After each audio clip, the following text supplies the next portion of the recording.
Bonjour et shalom à vous toutes et tous qui avez pris l'occasion de me suivre en ce moment. Je me présente, l'évangéliste Lino, je suis serviteur de Dieu et compatriote congolais. Je viens aujourd'hui vous parler du parallélisme de la déclaration faite par le chef de l'État au stade de martyr concernant le Congo lorsqu'il avait remis ce pays entre les mains de Dieu et qu'il avait donner le trône de ce pays au Seigneur Jésus, et aussi l'union sacrée pour laquelle il lance un appel à toutes les filles et fils de ce pays. La République démocratique du Congo est un pays à 85% chrétien. Même si ce ne sont pas tous les 95% qui sont réellement des chrétiens, mais le simple fait de dire que ce pays est chrétien veut dire que 95% des Congolais croient que Dieu existe et que Jésus est le sauveur de cette humanité. L'union sacrée n'est pas un parti politique, moins encore un regroupement politique. Mais l'union sacrée, c'est l'ensemble de Congolaises et Congolais mis à part pour servir ce pays afin de le sortir du gouffre. Si vous venez à l'union sacrée aujourd'hui avec des ambitions personnelles, pour un positionnement politique ou alors pour un enrichissement personnel, vous serez confronté à ce Dieu qui veille sur ce pays. Parce que lorsque le président a pris la décision de remettre ce pays entre les mains de Dieu, ça veut dire que toute personne qui sert ce pays doit servir Dieu. Si vous avez un autre Dieu que Jésus-Christ, sachez-le déjà dès ce moment que vous êtes en désaccord avec cette union. L'union sacrée n'est pas l'ensemble des personnes qui ont volé de l'argent hier et qui sont venues pour se blanchir aujourd'hui. Non.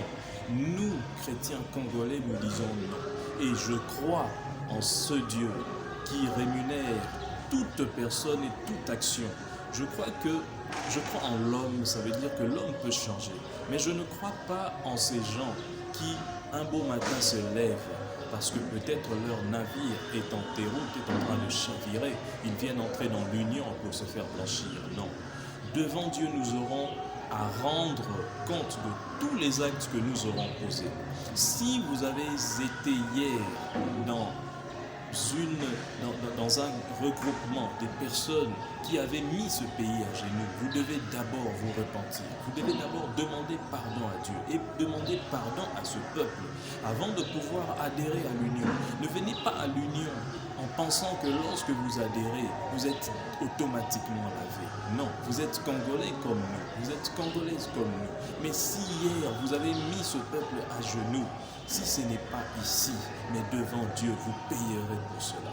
Et nous encourageons le chef de l'État.